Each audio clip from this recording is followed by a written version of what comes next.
Хирург, травматолог, балдар дарыгерлеринен турган топ өз демилгелери менен Баткенге жөнөп кетишти. Калктын саламаттыгы үчүн дары-дармектер жөнөтүлгөн. Жалал-Абадты клиникалык больницадан бир бригада 5 врач кетти. Адан келе Сузак районунан больницадан 4 врач, 9 врач түнкү саат 11-де чыгып кетишти. Булар дарыгерлер негизинен хирург, травматолог, нейрохирург, ревматологдор кетишти.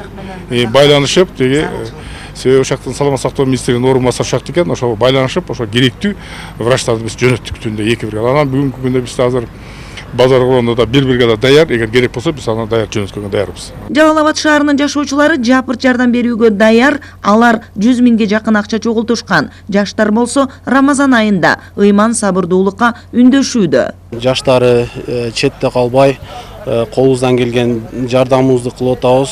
Кечкурун саат кечки амал 10-до уюштуруу топуна жаштар кыймылы баштаганбыз. Бүгүнкү күнгө чоңдор ушу жаштар кыймылы чогултуп, азыркы учурда ушу саат 12ге чейин 50 миңден ашык акча топтолду.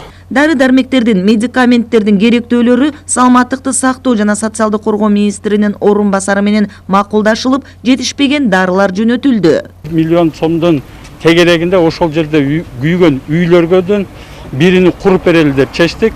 Ошого байланыштуу бүгүнкү күндө ал акчаны убактылуу токтотуп кармап турабыз. Себеби дегенде ал жерде тынчтык орногондон кийин чек арадагы биринчи үйлөрдүн болуп, ошол жерде бир үйүн биз куруп берели деген ойдобуз. Кыял Сабирахунова, Алмамбет Кулушев, ЭлТР, Жалал-Абад облусунан.